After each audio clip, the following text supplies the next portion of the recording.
There are moments when Allah is speaking to you without a single word. And sometimes those signs are about a person in your life right now. Someone who smiles, supports you, maybe even loves you, but Allah knows something you don't. What if I told you there are clear warnings in your heart and your life that say, this person will harm you? Get away. Most people ignore them until it's too late. You will not, because today we uncover every single one. Your heart feels heavy and unsettled. The most beautiful gift Allah gives us is the quiet whisper of the heart, that gentle unseen voice that no one else can hear but you. It is not loud. It is not forceful. It is gentle yet so persistent. You know it. That feeling deep inside when something just doesn't feel right. You cannot explain it to anyone. You can't show it in words or prove it with evidence, but you feel it.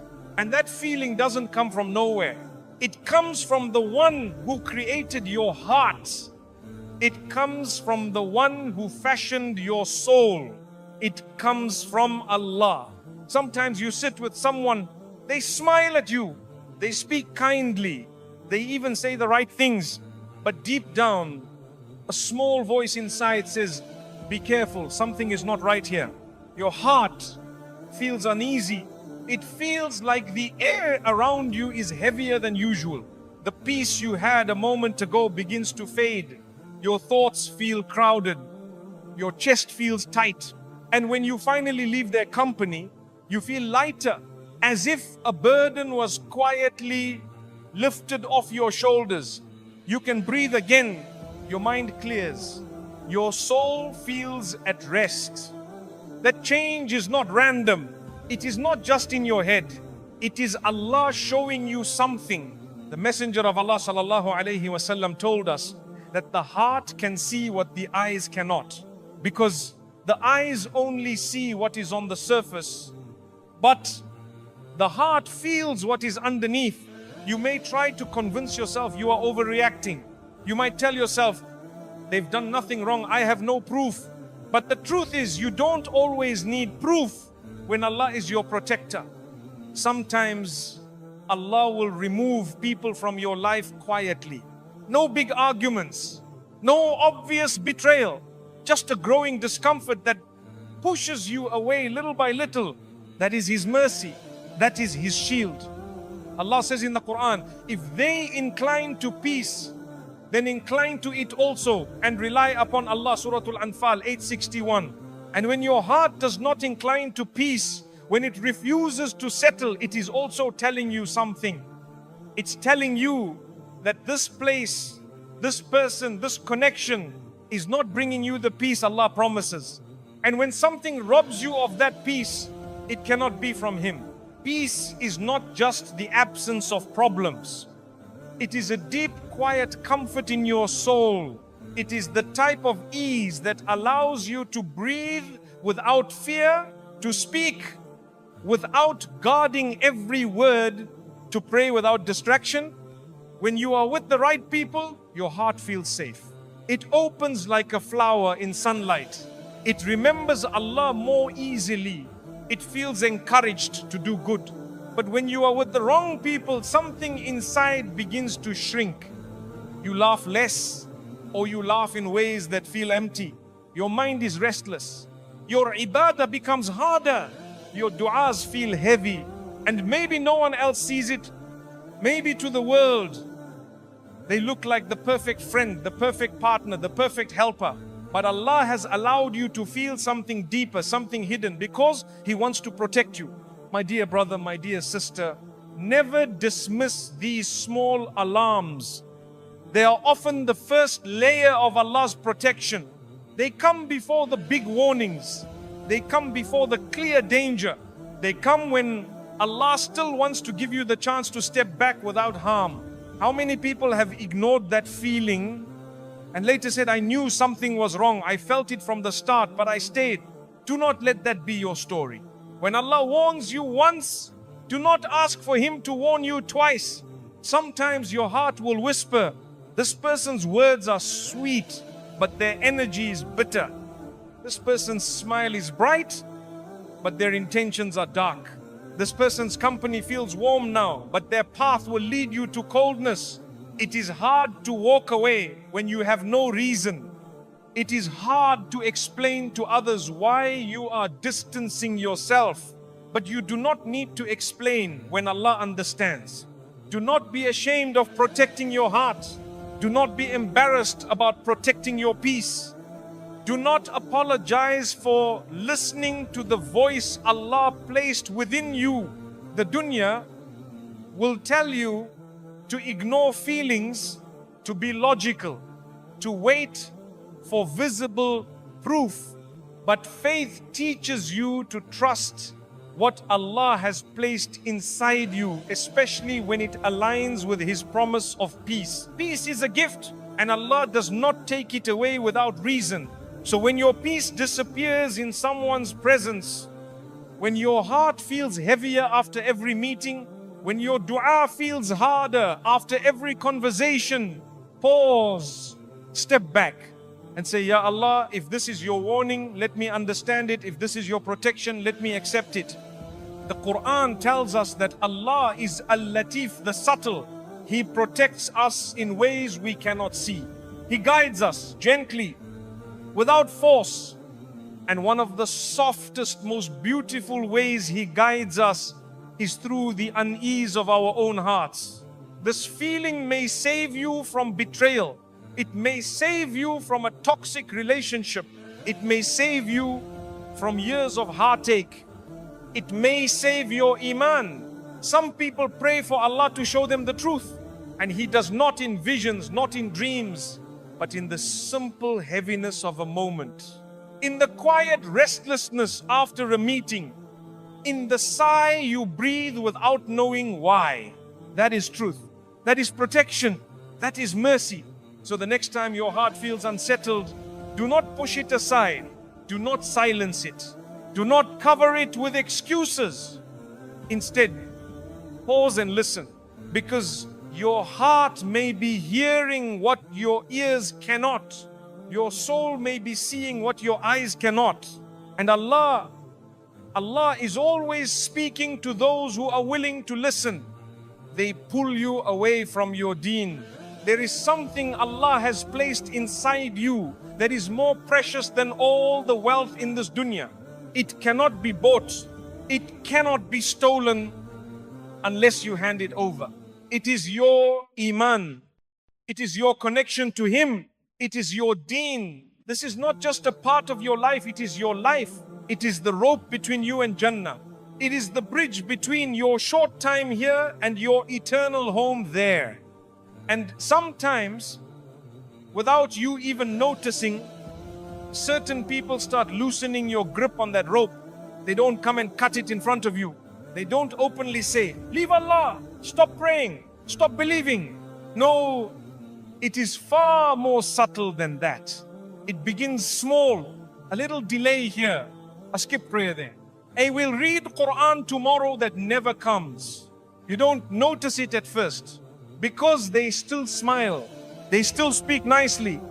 They might even use words of kindness, but slowly, very slowly, your heart changes. You used to pray as soon as the adhan was called. Now you wait. You used to feel joy when hearing the Quran. Now you feel distracted. You used to crave gatherings of dhikr and reminders. Now you think, maybe next week. It doesn't happen overnight. Shaitan doesn't work like that. He is patient. He will take you step by step until one day you look back and realize you are far from where you once stood. And here is the hardest part sometimes. The person pulling you away doesn't even mean to harm you. They may love you. They may care for you. They may think they are helping you enjoy life. But good intentions don't change harmful effects. If their company makes you remember Allah less, if their influence makes you delay your salah, if their presence makes haram seem smaller, then you are being pulled away from the very thing that gives you life. Allah warns us clearly in the Quran, O you who have believed, let not your wealth and your children divert you from the remembrance of Allah, and whoever does that, it is they who are the losers. Suratul Munafiqun 63:9. The verse mentions wealth and children, but it's not limited to them. It's about anything or anyone who diverts your heart from Allah. A friend can distract you more than gold. A companion can take more of your time than work. A person's laughter can drown out the adhan if you let it. And then the days pass and the weeks pass and you begin to feel something changing inside. Your salah feels rushed. Your dua feels empty. Your tears in prayer dry up. The sweetness of faith feels far away. But you tell yourself, it's just a phase. You tell yourself, I'll fix it later. You tell yourself, I can handle it. Until one day, you wake up and realize the version of you that once rushed to please Allah is now a distant memory. My dear brother, my dear sister, faith is not something we can store in a box and expect to stay fresh forever. It is like a plant. It needs watering, sunlight, protection. And the people around you, they are either feeding your Iman or starving it. If you sit with those who love Allah, your Iman will grow without you even trying. If you sit with those who forget Allah, your Iman will wither without you even noticing. The Prophet ﷺ said, a man follows the religion of his close friend. So each of you should consider whom he makes his close friend. But Abu Dawood, this is not just advice, it's a warning. Because hearts are mirrors. We reflect what we are close to. If you walk with people running towards the akhirah, your steps will naturally follow them. If you walk with people chasing the dunya, they will pull you with them, even if you tell yourself you won't go too far. And this pull, it often feels harmless at first. You laugh more, you relax more, you tell yourself you are just enjoying life. But enjoyment that makes you forget the one who gave you life is not enjoyment, it is a slow, sweet poison. I have met people who said, I didn't realize how far I had gone until I couldn't feel salah anymore, until Quran felt like a stranger, until my heart felt empty. And when we traced their steps backwards, it began with the company they kept. It began with the voices they listened to. It began with the people they gave their time to. Shaitan knows he cannot make a believer leave faith overnight. So he works to surround you with those who make your faith feel less important. Those who plant small seeds of laziness. Those who tell you, don't be too extreme. Those who say, Allah will forgive everything. Just live your life. Yes, Allah is forgiving. Yes, He is merciful. But that mercy should make you rush to Him, not away from Him. If someone's presence makes you delay turning back to Allah, they are not a gift, they are a test. And here is the truth many don't like to hear. Sometimes you have to love someone from a distance to save both your soul and theirs. Sometimes stepping back is the most loving thing you can do because it shows you care enough not to walk into harm together. It will hurt. It will feel lonely at first. But Allah promises, and whoever fears Allah, He will make for him a way out and provide for him from where he does not expect. Surah At-Talaq 65:2-3. Dahima ana hada al-huwa alayhim. Leave something for Allah's sake and He will replace it with something far better. Better friends, better gatherings, better peace. So look at your circle. Who in your life makes you love Allah more? Who reminds you of the akhirah? Who helps you guard your salah? And who makes you forget? Who makes you delay? Who makes you feel that haram is not that bad? Don't hate them. Don't curse them. But protect yourself. Make dua for them. Show them kindness. But if you must choose between their company and your connection to Allah, always choose Allah. Because the day is coming when you will stand before Him alone. No friends, no crowds, no company to answer for you. And on that day, you will wish for the companions who kept you firm, the ones who encouraged you to pray, the ones who reminded you of Jannah, the ones who held your hand away from sin and towards the mercy of Allah. May Allah make us among them. They bring out your worst traits. There is a version of you that Allah loves, the version of you that is gentle in speech, quick to forgive, slow to anger, patient in trials, kind to strangers, humble when praised. That version of you is a blessing from Allah. It is the product of His guidance, His mercy, and the choices you've made to please Him. But my dear brother, my dear sister, that version of you is not guaranteed to stay forever, because there are people whose presence can water the seeds of goodness in you, and there are people whose presence can awaken weeds you thought you had already uprooted. Sometimes you are not tested with hardship. Sometimes you are tested with company. You can be calm all day and then spend an hour with the wrong person and find yourself raising your voice. You can guard your tongue for weeks and then sit with certain people and find yourself gossiping as if you had never promised Allah you wouldn't. You can feel grateful in the morning and feel bitter by nightfall because someone kept feeding you words of envy. This is not always because you are weak. It is because hearts are mirrors. They reflect what they are closest to. The Prophet Muhammad ﷺ said, the example of a good companion and a bad companion is like that of the seller of musk and the blacksmith. The musk seller might gift you perfume, or you might buy some, or you might simply benefit from his fragrance.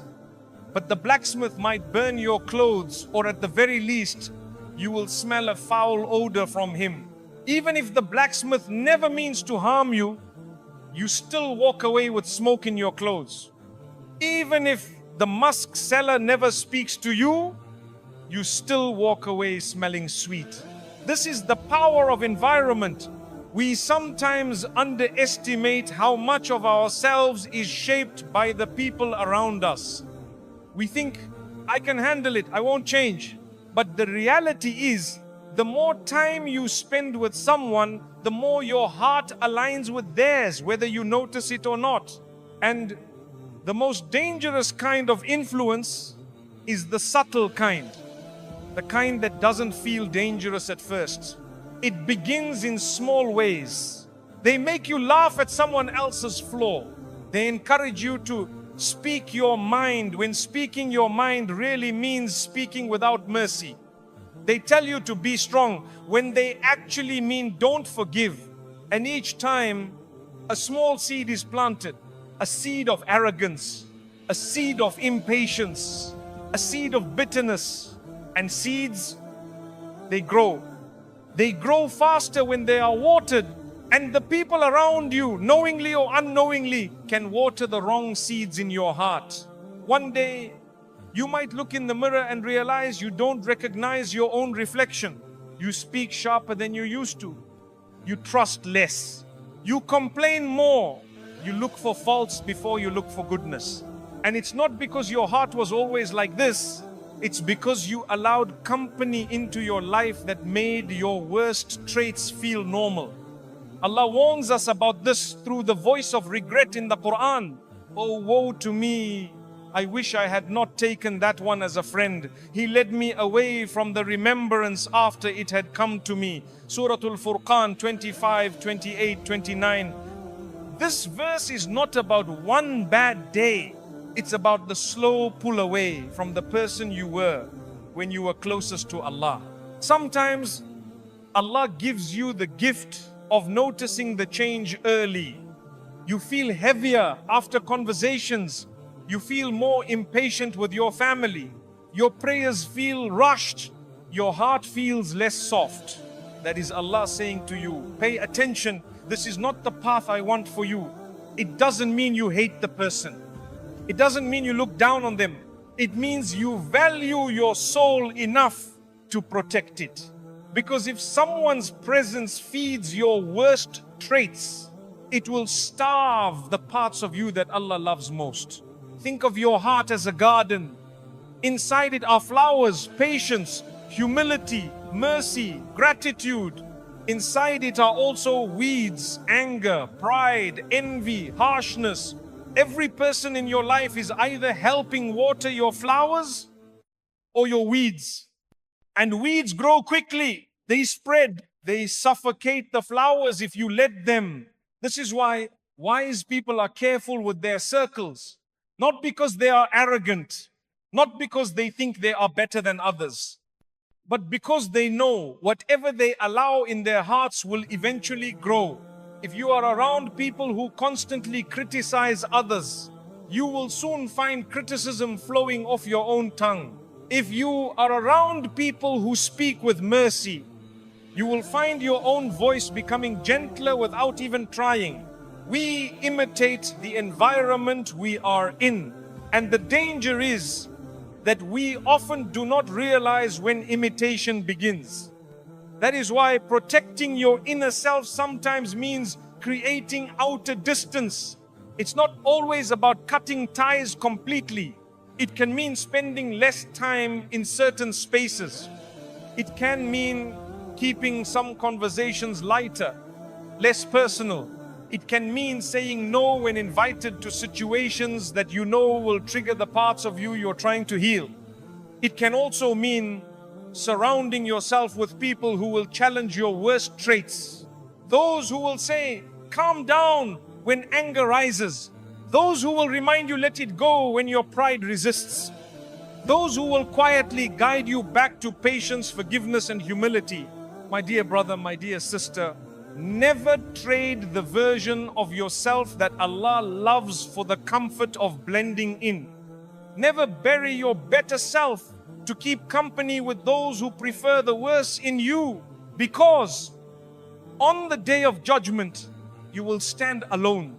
Your friends will not answer for your words. Your circle will not carry your deeds. It will just be you, your character, and the one who sees it all. And when Allah looks at you on that day, let Him see the version of you that He guided, that He loved, that He nurtured. Guard that version. Protect it from environments that choke it. And if you must walk away to save it, walk away with dignity, with dua and with trust in Allah.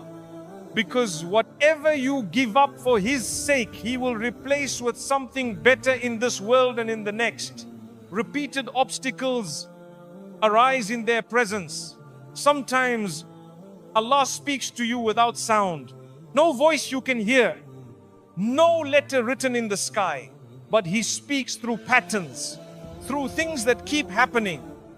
Again and again and again. You notice it even if you don't want to admit it. Every time you try to move forward with someone, something gets in the way. You plan, but the plan falls apart. You try again, but something unexpected stops you. You prepare more carefully, but the door still closes. At first you think it's just bad timing. Then you think it's just bad luck. Then you tell yourself, maybe I'm not working hard enough. But my dear brother, my dear sister, sometimes it's not bad luck. Sometimes it's protection. You see, Allah is Al-Hakim, the all-wise. He sees what you cannot see. He hears what you do not hear. He knows what is whispered in hearts, what is planned in private, what is waiting just a little further down the path. And sometimes He protects you by not letting your plans succeed. It's hard for us to accept this because we live in a world that tells us, if you just work harder, you can make anything happen. If you want it enough, you can get it. But faith teaches us something different. Faith teaches us that not every open door is a blessing and not every closed door is a loss. Sometimes the most merciful thing Allah can do for you is to close the door you're trying to break open. Look at your own life. How many times have you seen this? You try to build something with a person, and somehow every step forward turns into 2 steps back. Not once, not twice, but over and over again. If it was just once, you could say it was a coincidence. If it was just twice, maybe it was bad timing. But when the same resistance keeps appearing, it is no longer coincidence. It is a sign. The Quran tells us in Surah Yusuf that the brothers of Yusuf alayhi salam plotted against him, but Allah's plan was above theirs. They thought they were sending him away to harm him, but in reality Allah was sending him away to save him. This is the same Lord who is guiding your steps now. The same Lord who blocks certain paths, not because He doesn't want you to be happy, but because He wants you to be safe. You might think, but this is what I want, I've prayed for it. Yes, you may have prayed for it. But remember, Allah answers in the way that is best, not always in the way we imagine. When you pray for what is good, Allah will either give it to you, or replace it with something better, or protect you from something you didn't even know was coming. And sometimes that protection looks like failure. It looks like delays. It looks like not now. It looks like no. We don't like the word no. We think it means Allah is rejecting us. But sometimes no means, I love you too much to let you walk into this. I know something you don't. I see something you can't. How many people have forced their way through a door Allah was closing, only to find pain, regret and heartbreak waiting on the other side? How many times have we heard people say, I wish I had listened to the signs. I wish I had stopped trying when it kept failing. When Allah places repeated obstacles in your path with someone, it is not to frustrate you. It is to save you from something that could take years to heal from. Maybe that person's intentions are not as pure as they appear. Maybe their path will lead you away from your deen. Maybe their habits will bring stress, not peace. Maybe their presence will dim your light instead of helping it shine. You don't see it now, and that's okay. You're not meant to see everything. That's why we have tawakkul, trust in the one who sees what we can't. There are times when you will look back and say, Alhamdulillah, it didn't work out.